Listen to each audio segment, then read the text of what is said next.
I think I want to start it off just by first saying thanks, like for all that you do. And look, I'm gonna be nervous just talking about it, but I really do. I look up to you in many ways, and honestly, like this podcast is going to be very kind of like selfish, just for me. Most of the podcasts are selfish, but it's just like I'm gonna ask you tons of questions that just I'm interested in personally. But I think you're a pro here, and I think we can add some value for the audience as well. So yeah, first off, thank you for coming on my show, man. Oh, it's a pleasure, man. Thank you. Yeah, of course. Okay, so this is the question that I usually like to ask right from the get-go, and I think it's very interesting given your career. Whenever you first introduce yourself to just like random people or whoever, what do you tell them you do? What a great question. Okay. And way to make me feel awkward as fuck right out the gates. Perfect. To this day, we were just, where were we just at? We were just somewhere. It was my best friends and their wives and Katrina and I and our son. And I was getting introduced to somebody, and of course the natural progression of, oh, what do you do? And everyone goes around. I can't remember the last time I said the same thing because I haven't honed in how I explain what I do or who I am really. I don't even know, bro. Do you say podcaster? So I do more now than so when I first got into podcasting, that would go south really quick because back then, 7 years ago, nobody even knew what podcasting was. Like a very small percentage of the population, including myself. Like when we even got into podcasting, I thought that you needed millions of dollars and a network and sponsors and stuff like that to even get started, and tons of expensive equipment. And I was so off. So of course, everybody else who's not in it is probably the same way as me. So yeah, I stopped saying podcaster really quick because then people were like, "Oh, cool. What do you do for actually money? Like, how do you actually make a living?" It's like writer, right? It's like I'm a writer. Yeah, it's like, okay, got it. And when you and what I used to struggle with this, right? So right after I would tell them that, I also this was my own insecurities and stuff that I've been working on for many years as a kid who came from nothing. Is I immediately would have to like share my success or my bankroll to like let them know that like, oh, I'm not jobless, and actually I'm really good at what I do and make good money, right? Yeah, it's like because I would say that, and to your point, you're a writer. Okay, so you're unemployed. I get it. I get it. Yeah. So, a podcaster, CEO, fitness trainer, wannabe guru guy, jack of many trades. Yeah, we're in so much stuff, and I love everything that we're doing too. That I wear so many hats as most of us do, right? So the four co-founders, Doug, Sal, Justin, and myself, really have our hands in a lot of different things. Probably Doug and I the most, because I think we are the most interested in other aspects of the business and other businesses that we can build off of this business. So him and I probably spend the most time outside of just podcasting. Podcasting really is the medium that allowed us to originally scale to build MindPump Media. But we actually have three companies. We have MindPump Media, we have Maps Fitness Products, which is the shirt I'm wearing right now, and then we have MindPump Investments. And they're all big, successful companies now. Of course. Yeah. And MindPump Media was the podcast and the original catalyst to grow and build this. But today, I mean, it depends on the week, on what hat I'm wearing, on who you're talking to. Yeah. So if you were asking me that, I would say I'm a real estate agent / podcaster / fire putter outer. So yes. That's what my title today. There you go. I love it. It's like I think Gary Vaynerchuk says sometimes he's a firefighter or whatever. And I like that because he just puts out fires all day long. But yeah, cool. I do want to go into your backstory a little bit because I do think it's interesting. But first, since you were talking about kind of the development of MindPump over the years and things, after these 1,600 episodes, you guys have just put out just a ridiculous amount of episodes. That's kind of what I wanted to ask you. Is just like, do you still enjoy it? Like, do you still going on the podcast and shooting the shit with these guys? I know you guys are branching into other areas, so maybe that's part of it. But like, talking about the fitness stuff for 1,600 episodes. I just want to know your take on it. Yeah, and I get asked this all the time, and it's honest. You know me, I would shoot you straight. I would not bullshit. It is literally more fun, more exciting today than it was the first month or year that we started, which everybody knows when it's new and you have great big goals and ideas and, everything is possible. You're so excited, right? And then reality slaps you in the face and shit gets hard and doesn't pan out the way it's supposed to and it unfolds differently. Then things change a lot. And honestly, everything else I've done in my life, right? Every other business or job I've ever worked for, I tend to have this, and I've always learned, I don't care if I was milking cows in 3 feet of shit, which I'd done for several years. I've always learned to love whatever I'm doing and be passionate about it and find the silver lining in everything. So I've always been able to do that. But everything that I have done in the past has kind of had this, natural story arch of excited about it, found the love in it, doing it, get good at it. Okay, I've been good at it for a while. I've proved I'm good at it. This is not what I want to do for the rest of my life. And then it starts to taper off. This is 7 years deep into this, technically longer if you count the time myself, Doug, Sal, and Justin were doing other things to build kind of towards this. So it's really been like 8 years towards the building of this. When you think of the stuff before we actually formed the MindPump LLC, I was building a social media presence. Justin was working on an app. Sal and Doug were creating the first MAPS anabolic program. And this was all well before MindPump. So yeah, even 8 years later, I get so fired. We just hung up the mics right now and did a second episode for the day today. Was walk bathroom and said, "Oh man, great intro. That was so much fun." And so we still, and what I love about my partners, all of them are like this, is that, and when we got into this, we by no means thought we were good, but we were all very excited about the opportunity in the space, and that we knew that we actually sucked, and that we all had the kind of same attitude of, boy, there's so much room for improvement. And I love that I can look at my partners and know that each one of them every day is working on their craft and improving what they do. And I don't know if you know or not, but I mean, they're like in the last, I think we hired Funny Mike 2 or 3 months ago. Does that sound right, Doug? 2 or 3 months ago, we hired. That's about right. Yeah, so beginning of the year, we hired a coach is a comedy coach to help us with the flow of our conversation, our cadence, and how we bounce off of each other. And I feel like it's made a difference already in the last year. And I love it. I get excited. It gets me excited that, wow. Yeah. Now, the part that probably seems mundane or what people would think, oh my God, 1,600 episodes talking about fitness. Like, how many times can you talk about, the Krebs cycle or building your biceps? Right. Or training your arms or squatting or whatever like that. Sure. But the truth is, like, we've all been trainers for so long. Like, that was my job as a trainer. Like, it was rare. It was rare I get a client that had gout or had something obscure that I had to go and research and learn about.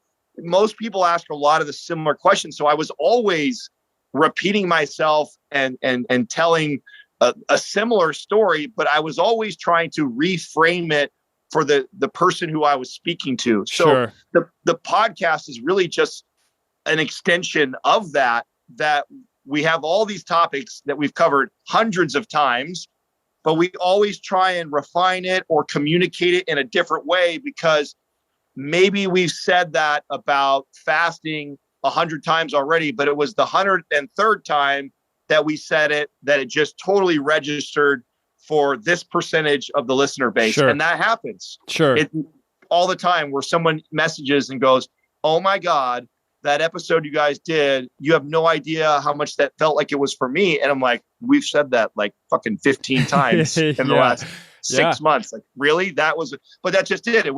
That was a thing. And we know that as coaches and trainers that's part of your job. And so we recognize that in this. In fact, we have to always remind ourselves not to go in the weeds or go too deep into all the things that interest us, because we're maybe at a higher level than the average consumer or listener. And so we got to be careful not to go. And I use an example of a friend of ours who I absolutely love and love his content, what he does. Ben Greenfield. Yeah. If you listen to the arch of his career in podcasting, he started off as very basic trainer information and is now the super biohacking guy, right? He's like the authority in biohacking, and he's carved out a nice niche for himself, and he's respected as one of the leaders in that space. For sure. So this is not a knock on his career path or how he built his business, but we knew we didn't want to do that. We didn't want to niche down to a certain category of people that would only want to listen to this. We actually were really trying to reach 80% of the population that we thought all other podcasters were not reaching. And that was the average consumer, the average client that we trained on the day-to-day, not the super fitness enthusiast, not the person who wanted to hear us compare two studies or modalities or talk about, periodization or undulating your calories or your training. Like, yes, we talk about all those things, but we did not ever want to lose my aunt. Yeah. Or my mom's friend, Susie, who is just, coming off of surgery and knows nothing about strength training or rehab. Like, those are the people we were going after. And we knew if we went down the biohacking or arguing over studies or going real deep in the weeds, we would lose the greater population of people that need our help. And so we always remind ourselves of that, yes, I know we've talked about bicep curls 1,000 times or, proteins, carbs and fats, but to remember that we can never communicate that enough and to keep refining it, because those are the people that we're really trying to reach and help. Yeah, of course. And obviously, you guys do well. So I want to commend you for that. And I told you I'm going to make this a selfish podcast, and I have a question here that actually goes along the lines with that. You actually talked about this on an interview of you guys starting MindPump, and you talked about how you kept pouring money back into the business instead of quote unquote like buying lambos, and trusting the process. Essentially, whenever I think you were mid-20s. So I'm around 27 right now. What I want to know, and a lot of people around my age, this age, listen to this podcast, so I think it's worthwhile to talk about it. But what made you trust the process that all of that money that was coming in from the podcast and from these things that you were doing, how were you able to not cash out and buy the fancy watch and instead be like, oh, this is going to work. We're going to put this back into the business and this money isn't going to be wasted, Well, I actually think it's not so much trusting the process as much as it is keeping our selfish temptations and insecurities with money at bay, while focusing on the things that are most important with scaling a company. So that's really more what it was about, right? Like it's like every time we reinvested in the business, like say, and we're at another milestone right now in the company right now where we're about to potentially invest a lot of money back in the marketing team in a new direction that we might be taking the business or a part of the business. And so there's a lot of conversation around, is this the right move? What I can tell you for sure, I don't know for sure if it is going to be the right move or we won't spend it and we might not get it back.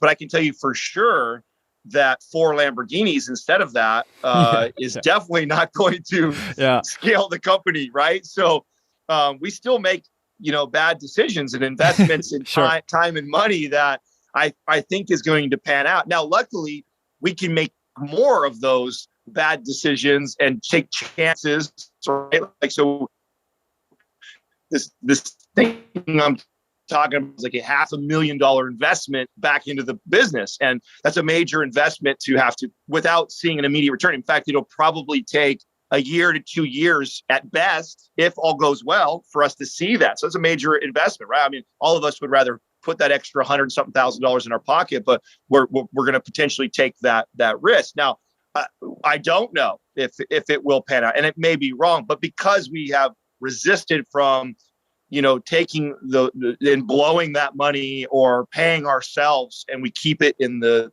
MindPump account, and we use to make moves.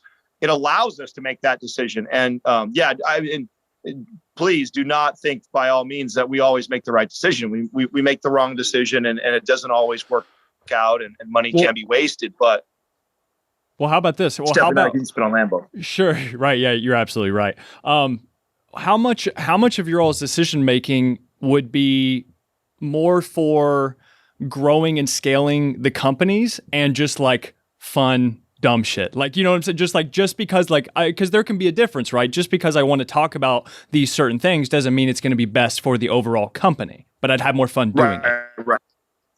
Right. So we actually make a lot of mistakes. We rarely spend a lot of money on fun, dumb things, right? So if we do something where we spend money and it's fun, we actually are pretty strategic and smart about doing it in a way that we can write it off for the business, or it may pan into something that is financially beneficial for us. So normally if we're doing something, quote unquote, fun on the business's time, we find ways to at least make it a tax benefit for us. Well, right? I mean, sorry to cut you off. I don't mean as much as like materialism type stuff. I'm talking about the direction of the company, right? So as far as like just to use an example, like pivoting from just talking about fitness stuff to talking about, whatever else, having on Brian Callen as a stand-up a comedian, right? Like that's just pure entertainment. However, that may not necessarily sell you as many Maps products as having on, some other bigger fitness name person. Does that make sense? Okay. Totally get where you're going with that. And that happens a lot. And we make a lot of wrong decisions, and a lot of decisions that maybe we thought weren't going to pan out actually pan out. So, I mean, tomorrow we're interviewing a socialist, a Harvard professor who is a self-proclaimed socialist, who is, one, we don't agree with, two, has nothing to do with fitness programs, probably won't sell us any, but what it really does for us is potentially open the doors for a genre of people that would listen to that type of content that we hope to reach, that may eventually want to listen to us talk about health and fitness. And if we can do a good job of articulating our argument for pro-capitalism, let's say, and we can reach this crowd of people that are more into political or economic conversations, but also want to be healthy and fit. Because let's be honest, most everybody would say, I want to be healthy and fit. Like, maybe it's not everyone's number one or top three priorities, but most all people in all things and all subjects would agree that they could be or want to be healthier and fit. So we do experiment things like that. Justin's experimenting with some stuff on YouTube right now to reach children. Like, so he's been spending hours. It's costing money for the team, for the editor and the videographer that are helping him piece it together. And we have no clue. It could absolutely flop on its face and do nothing for us. Now, the way, like personally myself, like, because it takes a vote, right? It's not like Justin decides that then it happens, or I decided, it's going to happen. Like if we're going to do something where we take a risk, or we decide we're going to move into a different direction, there's a conversation that happens off air in this room. And normally there'll be lots of debate. There was definitely debate on that. Like, Justin's getting ready to do this. There was arguing. No, he shouldn't. This is not where he should be spending his time. Yes, he should. And so we did a lot of that. And I think the way that we resolve it is that we agree that, okay, let's test it. Let's not spend a lot of money testing it. Let's create a few of these episodes. Let's agree that even if it doesn't grow the business or add more revenue, it does complement what we're all doing. So my argument for being pro it, I was very pro it.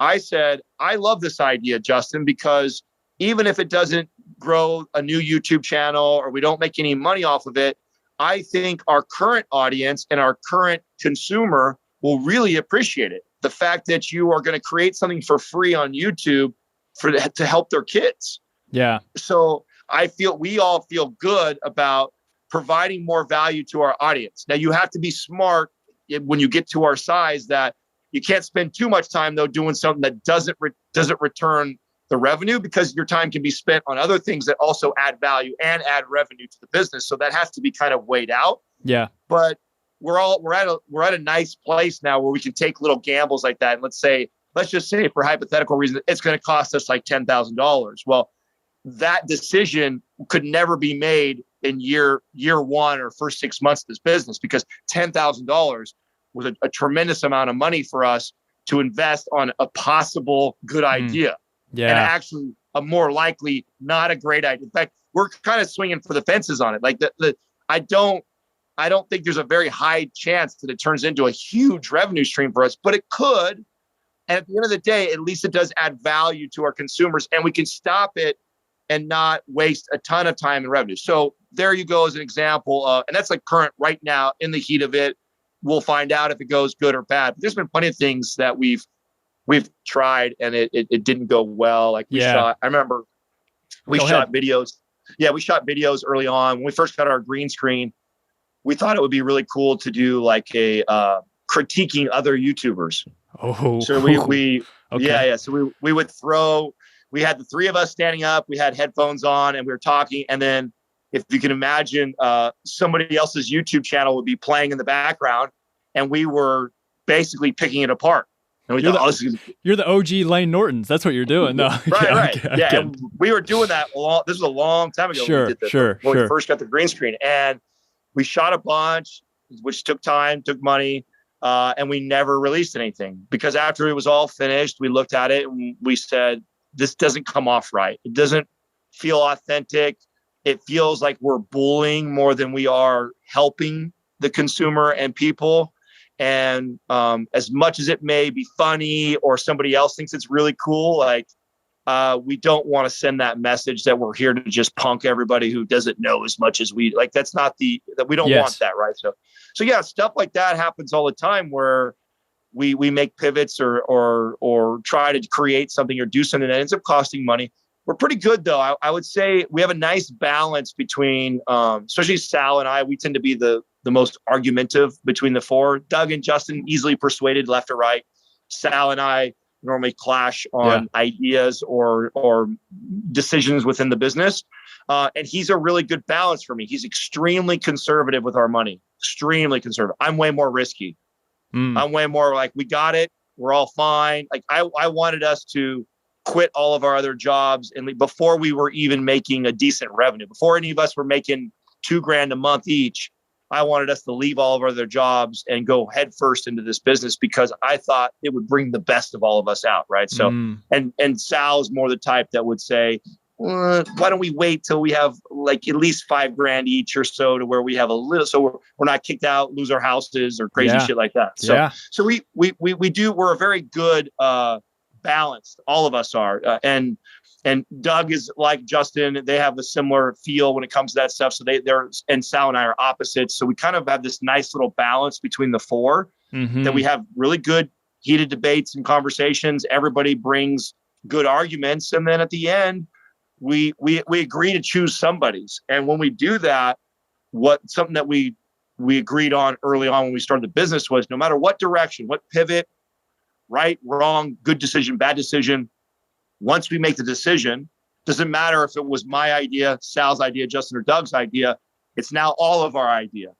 And we all either fail with it or we all succeed with it. And there's no pointing the finger of, I told you that was a bad idea. Sure. Or look at all the money. Like, no, once we commit, we all give it our all to make sure it's successful. And that's probably maturity too in business. Like there's no one trying to sabotage to be more right than the other guy. We all want to win. Like we're so much like a good cohesive team. Yeah. Nobody cares to be the all-star. No one's watching their stats, who got the most good ideas or who more people like on the show. No one gives a shit about that. We want to win. And if that means this guy takes the lead or has the best decisions for this whole year, I care less. So we're all like that. Well, because the cohesiveness only amplifies all the good, right? Like the winning, it only gets better whenever you're in that cohesiveness together. Have you guys always? I feel like, and also in that interview that I listened to, it seemed like from the jump, whenever I think it was your girl that recorded the random conversation you guys all had in that room, was that chemistry and kind of cohesiveness always there for the most part? Has it developed over time more and more, or have you guys butt heads quite a both? Both. We there was absolute chemistry from the beginning. There was obviously a natural dynamic and quick bond right away. Right away, it was obvious we had a lot of things in common. We saw similar problems with the fitness space. We had a lot of similar economic, political type of social views. on life, all had different paths and walks and appreciated the uniqueness of each guy.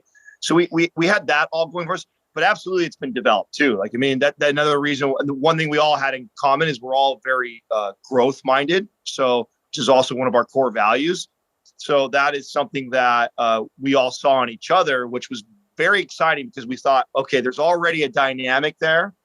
And if every guy is equally growth minded, like, wow, where could this be in 2 or 3 years? Because we all know we're going to give it our all to be better than what we were yesterday. And so, it's definitely been developed. Yeah, I also feel like I know you, especially you, at least, correct me if I'm wrong. It seems like you value straightforwardness and being open. And I know you talk about Mark Cuban as well, really liking him for his direct approach to business. And I know you recommend his book. I love his book as well. Have you guys always just been like, because I'm sure that all of you guys seem like confident guys and your egos aren't going to get stepped on too much if somebody says something else. Have you guys always been able to just speak your mind and then at least navigate through that civilly? Yeah. So radical honesty is another core value. And is very well or very much so revered in all of us, right? So we all respect that in each other and love that aspect. Now, was it as smooth as it is today? Or definitely not. I mean, there was definitely a little push and pull. Again, probably Sal and I probably have the most polarizing personalities. Doug was always the kind of wise one who was older and smart enough to kind of allow things to unfold and not really insert himself unless he felt very necessary. He saw that. He had that brilliance to know, like, there's no reason for me to get in the middle of these two fucking rhinos that are going after each other right now. I'm gonna let the dust settle, put my little bit of 2 cents. And Justin's similar too. Justin's very reserved and quiet. And I would, if you ask the two of them, I would think that they probably appreciate that about our personalities. And so that's why it works really well. So there was a little bit of push and pull with Sal and I early on, like, who's going to lead this? Like, all four founders are capable of leading a business and running a company. There's no doubt. Everybody has been successful in prior businesses and have been in leadership type of roles, and very much so. So there was a little bit of, who will take care of what stuff, and when a decision needs to be made, who should kind of have the final say on what things. And so I think we went through growing pains for about a year or two there, because we honestly, when we started the business, there was never a sit down and we didn't do a minutes meeting and go, you're the CFO, you're the CEO, you're the CMO, you're this. Like, that didn't happen until way later. And it really only happened because we needed to make it formal for tax purposes and all that stuff. Right. Like, nobody cared who was the CEO or who was, no one cared about what executive role you had. It was just all about winning. But the drawback and the bad part of that, and the growing pains that we went through, is that because that wasn't established, we tended to have we would challenge each other and argue about things, even though it was civil and we loved that part about our personalities and loved that part about each other. It would slow and bog down the business. It's like we would debate everything, anything that was a decision on left or right for the business. It was, challenging, and we thought it was really good and fruitful early on when we had the time to do that. But then, as the company really started to take off in years 2 and year 3, that really started to slow us down. It really started to become annoying to all of us and frustrating to all of us that, okay, I do not need to have a say in the blogs. Right? There's 7 blogs a week that go up for our business. Okay. So, and the content that's in that is written by lots of different people. Sal is the most meticulous about the voice of our brand and how it's conveyed. Now, I have my own opinion about that, and I'm less, worried about certain things he is. And so we would go back, and like, it came to a certain point. It's like, why? It doesn't, I trust him to make that decision for us, and me getting involved in that conversation is slowing the business down and slowing him down on getting something executed and moving on. It's slowing me down from other things that I could be working on. So there was a good, probably 1.5 years, 2 years there of everyone kind of like moving into their role and everybody else accepting that, okay, they have the final say now on this. We don't have time to deliberate over every single thing, because when we first started the business, we were like 4 buddies who wanted to do everything. We couldn't go to the bathroom without all of us going together. You know what I'm saying? It was like company's going to do this. All right, let's all meet and let's all talk about it. Where now there's things that Justin's working on doing. I have no fucking clue. There's so many things that Doug's always been doing that most guys have no idea what's going on. Like, so now everybody has fallen into their positions. And so there's certain things that, if that isn't, like, for example, with Doug, like Doug is very responsible for managing our accountant and in conversation the most with our CPA and financials. And if Doug all of a sudden says, like, I'm over here on the real estate, I do a lot of our real estate stuff. And I go, hey, man, I've done this great real estate deal. We're going to do this. The other 3 guys will trust me. They'll say, okay, cool. That's a good buy. Doug might pipe in and go like, no. Financials are not right now. We've got this coming up. We just had this come out of the account. We just hired these 2 people. Not a good move right now. He has final say. He oversees that. He has a pulse on the money flow in and out and knows what's coming better than anybody else. Doesn't matter that I have this incredible deal for us that we should take advantage of. Doug could put his foot down and say, not a good idea right now, and he'll win that battle.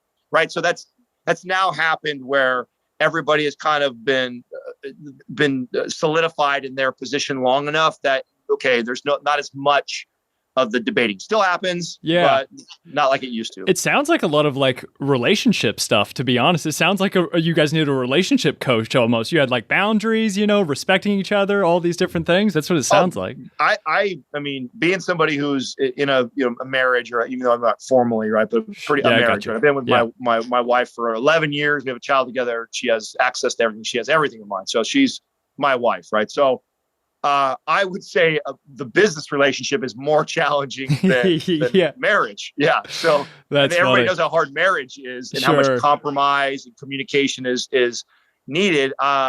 Scaling a company with a partnership, especially a 4-way partner. I mean, we're in a foursome marriage. Four dudes.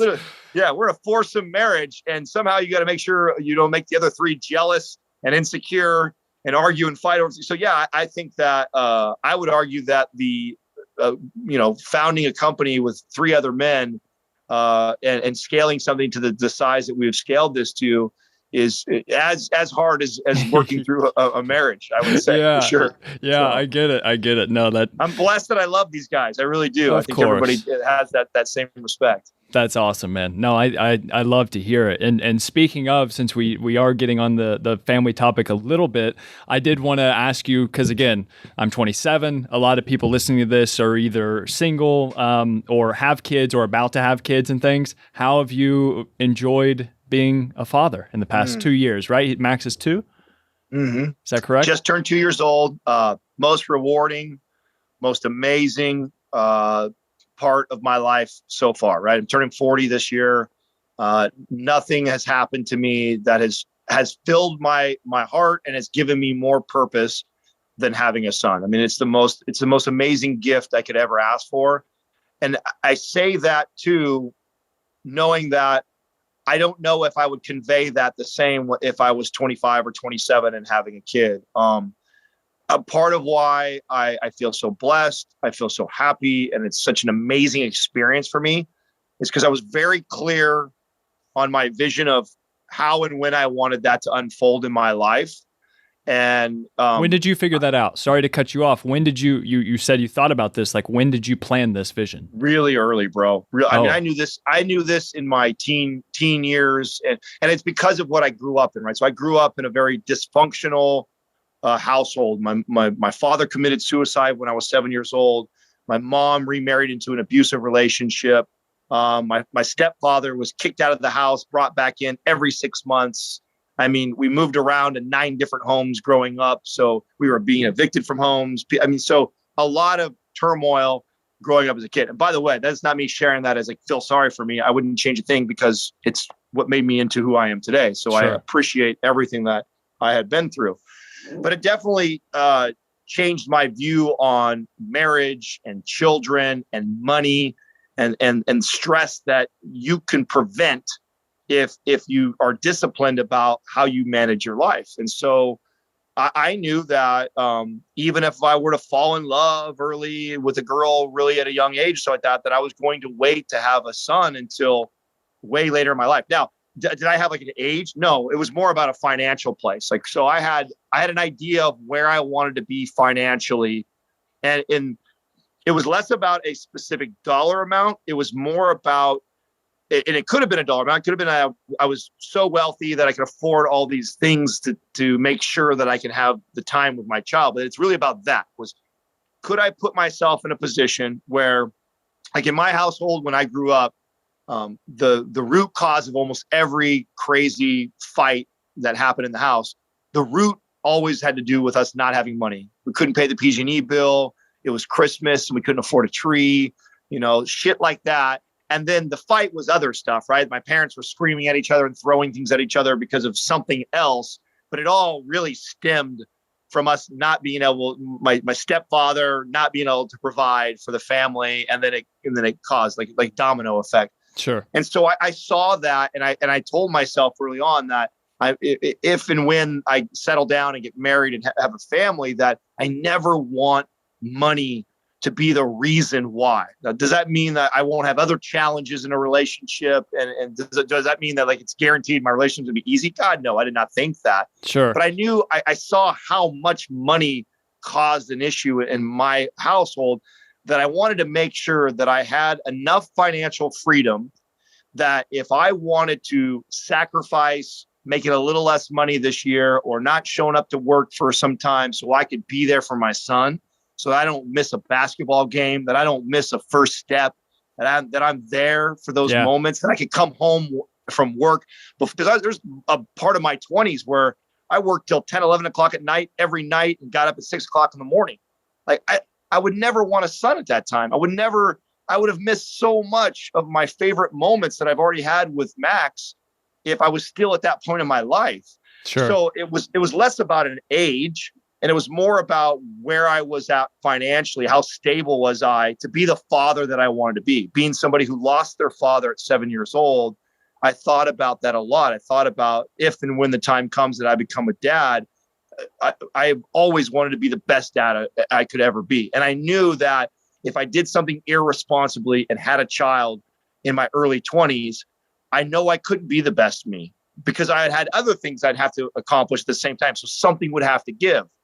So I had a major vision on kind of where I would be financially before I would ever get a woman pregnant and potentially build a family together. And so, and it didn't happen until almost 40. So I would have told you it would have been 30. So when I was in my 20s, I thought I was going to be like much more financially successful by 30, and it didn't quite pan out the way. It took till about 35, which is not bad, or 5 years later than what I thought to get there. But yeah, that's the thing I enjoy the most about the success that we've had or the money that I've made at this age is the options and the flexibility that it's given me. It's not the cool cars that I drive, the nice watches that I have, or my shoe collection. Like that stuff's cool, and I enjoy those things. But the thing that really matters the most to me that is the ability to go home and be home at 3 o'clock if I want to, or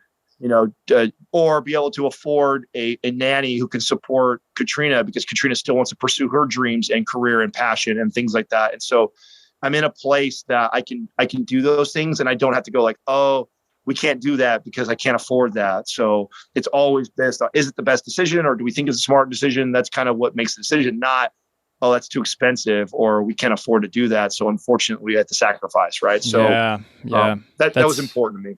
That's beautiful, man. Thank you so much for a lot of that resonated with me. So I'm sure a lot of it will resonate with other people too. Were you ever afraid that during this come up, whatever it was, you said in your 30s, or you weren't where you thought you were going to be at 30 or something like that. Did that ever scare you? Like, oh, I'm not going to reach that financial point that I'm wanting to hit for this child.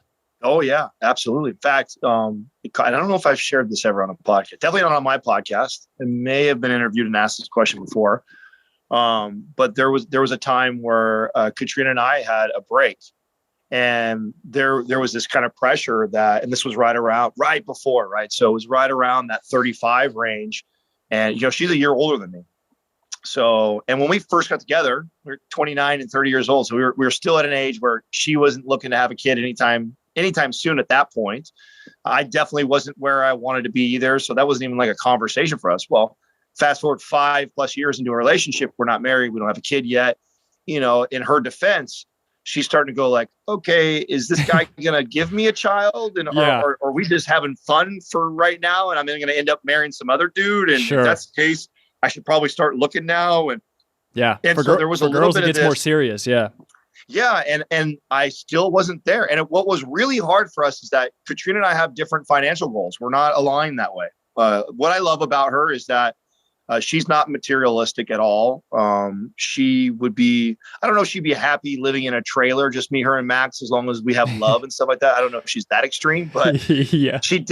She definitely doesn't think. She thought when we met, we both were plenty financially good. I mean, she was making good money. I was making good money already. And, to her, we were already in a better place than most all of her family and my family. So in her eyes, she'd already made it more than them and me too. Right. So it was tough because I had much higher expectations of where I wanted to be. And so, it was really difficult. It was maybe one of the hardest times ever in our relationship was when we started to get closer and closer to our late 30s and early 40s.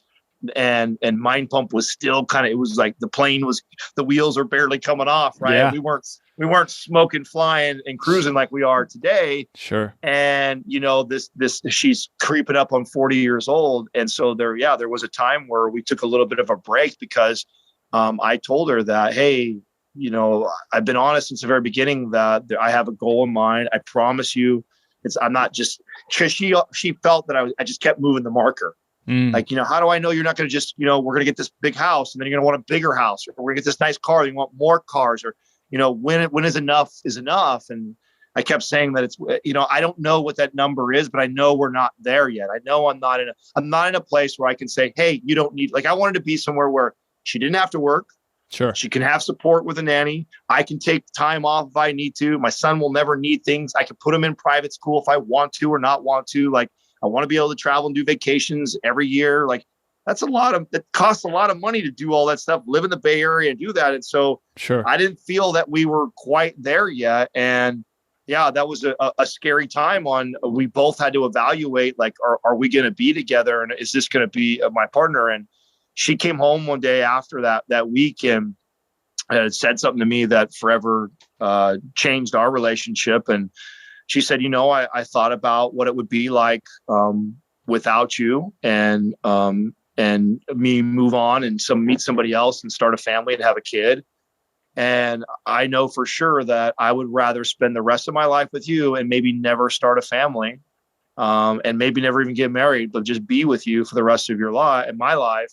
I'd rather have that life than leave you and try and find somebody else to have a family with. And to me, that's all I had to hear, because at that moment, I was starting to feel that pressure of, oh my God, I have to be considerate of her and that she wants to have a kid right now. I'm not ready to have a kid right now because I'm not at this place yet. Maybe we're not meant to be. And when she said that to me, this huge weight was lifted off my shoulders. Ironically, like a year later, then we were taking off and then it was on and we were trying to have a kid. And so it was really wild how it all unfolded. But it was definitely, there was a moment of tough and feeling pressure and feeling that I needed to make that decision. And I'm so glad I did it, man. I mean, I tell dads all the time, or to guys that are aspiring to potentially be a dad or settle down, that there's a lot of benefits to being an older dad. About the only benefit I could think about being a 20-year-old dad is you're still kind of a kid and playing ball. And I mean, you probably could run me up and down the court right now because I am not in basketball condition whatsoever, and we'd be crushed, right? So there's this youthfulness about being a young 25-year-old father, even when your kid is in his teens. Then you're my age right now at 40, so, right? And so there's that. I get that, but if you're a healthy, fit dad.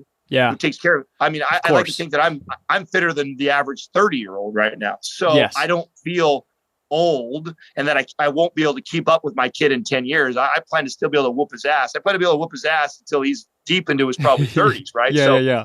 I'm not worried about that, which I think is the only real advantage of being a young father, because being an older father, I have done the Vegas trips.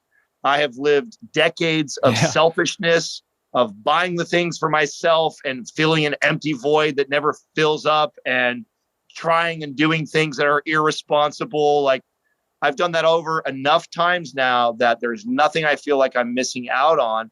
And I'm also extremely patient and understanding and mindful of who I am and all my issues and the things that I don't want to bleed on to my son, because I still am growing and learning still to this day at 40. And so and so is my wife, right? Katrina we have that wisdom. And so I think that has just made us incredible parents. Like, I just really think that we have an amazing son who seems to be like this perfect kid. I know you should never compare your kid to other people, but when I see all my other friends that are fathers and I look at what Max is like, he's such an amazing, awesome kid. And I want to believe, right? I think that a lot of that is attributed to Katrina and I being older and wiser and more patient, and our lives really are built around him and really pouring ourselves into being great parents. You're ready. You were ready for it. Yeah. Right. As ready as you could be. And that's so cool. It's so interesting to hear you say all this shit, because I just got out of like almost a 5-year relationship with a girl who we were going to do the whole thing. We were going to do marriage, everything. And now, like, this is the first time I've been single in like 5 years and stuff. And now I'm making money. I'm doing well for myself, and I can go anywhere basically because I'm an online coach. And so I just need Wi-Fi. And so now I have a lot of these things that I want to do. And I understand 100% where you're coming from. I think the only thing, and I do want to be mindful of your time, make sure I don't go into the rabbit hole, but being from Kentucky, like I'm here at my parents' house, my biggest thing with just feeling somewhat rushed with having a child. One, also my brother already has an 18-month-year-old kid, and he's adorable. But my parents, right? So I'm being more cognizant of my parents getting older, and like I'm very close with them, and I'll get emotional on the podcast if I talk about it. But like I do think about them passing away and things. And so it's just like having a kid, and I see them play with my brother's almost like 2-year-old, and I see how happy it makes them. And I want to, I want them to have, because I just know right now my dad's 60. If in 10 years from now, he's going to be 70. And so it's just like, even if I had a kid today, that kid's still only going to be 10 years old by the time my dad's 70. You see what I'm saying? So that's the only thing that I battle with. I totally first of all, we're fine on time. You're actually the last thing I'm doing today, so we're okay. Cool, so don't worry about where we go or whatever. That is so my best friend, right? This is my childhood best friend. We went to elementary school together.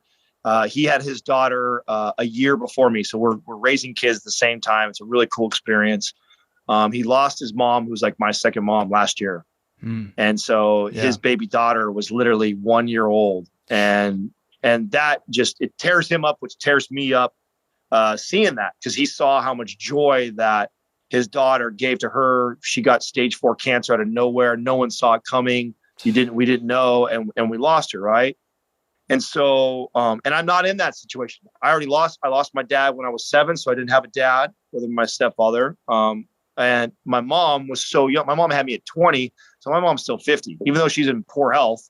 She's still good to go for a while, right? So she's going to get to experience his life. So that actually never even crossed my mind as a thing, and that probably could completely change the dynamic of how I feel about having a child at a certain age. I totally agree. Now, I don't know where you are with your spirituality or faith or where you're at with things like that. Now, I come from a background of having faith and believing that everything happens for a reason, and I still subscribe to that theory. I really do. I just think there's too many things in my life that have happened, that have unfolded so neatly that I can't imagine it being just by luck or chance. And so I do have, just like the story I told you about Katrina and I, we were almost on the verge of breaking. It was like this, whatever. And it was so unfair of me to expect her not to have a kid. And like, if I really loved her. And so we were in this kind of dynamic, but then it all worked out.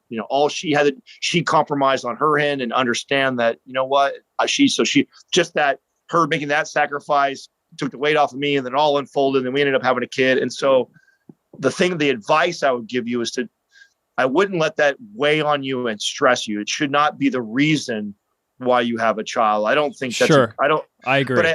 But I can totally understand the thought of that, right? Yeah. Because you want your parents to experience their grandchild and see them grow, and you want to see your child have grandma and grandpa in their life, and but not at the risk of you making the wrong decision with the wrong woman at the wrong time in your life. And so, but dude, I totally understand where you're coming from, because like I said, watching my boy go through that, I know that breaks his heart. And I know he thinks about it all the time, that, man, what if I would have had because he's older too. We all had kids, but almost 40, so I'm sure he thinks, God, what if I would have had my daughter at 30? My mom would have had 10 years with her baby girl. And could have seen. So, it's, you never know. And that's so hard. And it's not the right reason for you to be married and have a kid, but I do understand that thought process, especially when you're tight with your family like that. So I agree. And I think I'm confident that I think that they would 100% agree with what you're saying. At the end of the day, they want me to do what is best for me. Of course, they would love little grandbabies and have tons of them, but it's just like, at the end of the day, they want me to be happy. And of course, make the right choice with my mom was pressuring me to have kids when I was like 20 something. Like, like, whoa, mom, calm down. Like, no, not anytime soon at all. Yeah. She wanted kids right away. And you know what?